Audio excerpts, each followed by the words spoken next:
growing up, I went to McDonald's a lot, and it was partly because of being raised by a single parent. My mom was raising me, my older brother, and my little sister. So a lot of the time there really wasn't time to cook. Let's go to McDonald's for dinner and have it be that.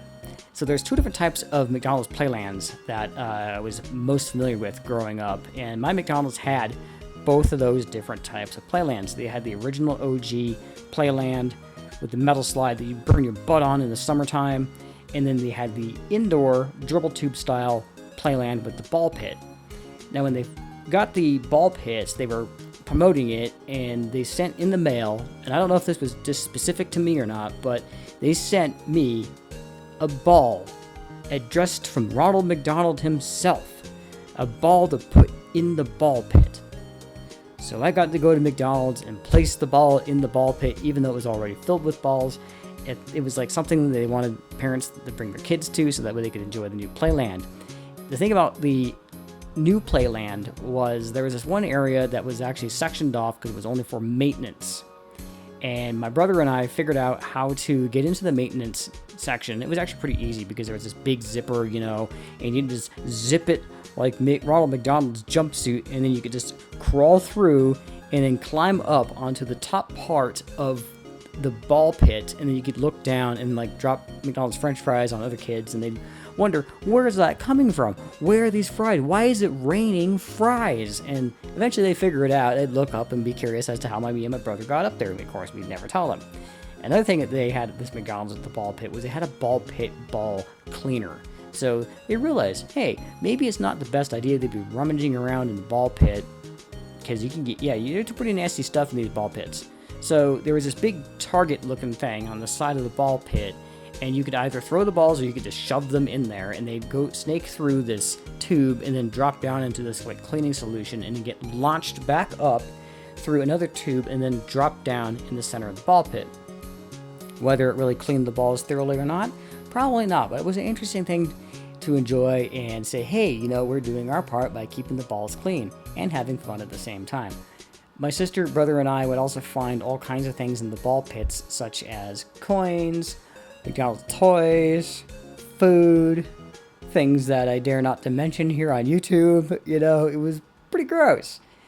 And then the other type of playland that you've all come to hear me talk about, Officer Big Mac. Alright, so Officer Big Mac was this big metal and plastic, probably fiberglass structure that looked like Officer Big Mac, and he had these bars that went around his mouth, and then there was an entrance in his torso, and you could climb up on this metal ladder into the mouth section, or you could climb up higher in some versions of this and you look out through Officer Big Mac's hat. Now, my McDonald's didn't have the Officer Big Mac hat open. It looked like at one point it probably did, because there is a ladder that goes up further, but then like the top of the hat was like sealed off. And I can remember like one time when I was little, some teenagers being up in the upper section of Officer Big Mac, hanging on the ladder, trying to figure out how to remove the panel so they could climb further up into Officer Big Mac's hat. I never figured that one out as a kid. I mostly just stayed in the mouth section, but there was this one time I can remember when I watched a kid get his head stuck in Officer Big Mac's jail bars. And how this happened was I had a small head, so I could easily stick my head through and then pull it back out of Officer Big Mac's bars.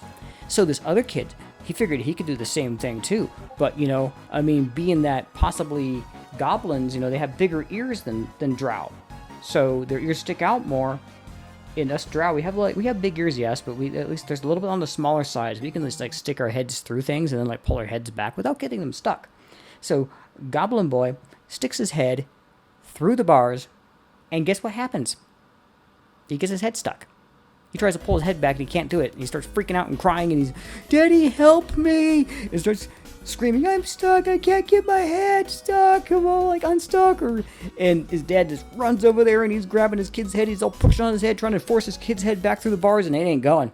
Nope. I think what eventually we had to do was, grab a hold of the kid's ears, fold them in towards his head, and then push his head back through.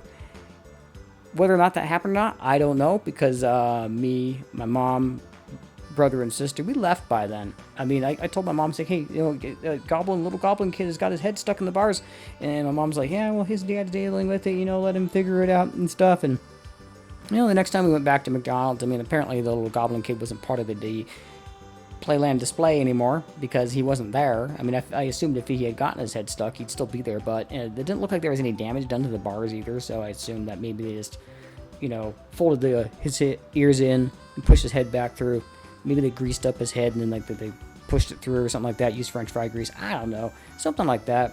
But anyways, that's my story about McDonald's Playlands. I mean, there's a few other like fast food restaurant Playlands that we went to on occasion. Which weirdly, the thing is that the Burger King that we would go to that had a Playland, it was actually smaller than the one at McDonald's. The one at Burger King also was indoor, whereas like our McDonald's had both the indoor and the outdoor versions. And that's pretty much it for fast food chains that had Playlands. The only other Playland that I actually really experienced a lot of was Discovery Zone, but that's going to be in a different video because that has to be something like entirely by itself. Anyways, so if you like my stories and you enjoy what I draw here, don't forget to leave a like, comment, subscribe. Also really helps out the channel. And if anything like this has ever happened to you, or you remember any kind of like crazy experiences from Playlands growing up as a kid, comment below. Let me know. I'd love to hear about it. By the way, fan art is always accepted, so hashtag #ViLovestein fanart. And yeah, I guess that's going to be it. As always, stay safe out there, and I'll see you in the next one. Bye.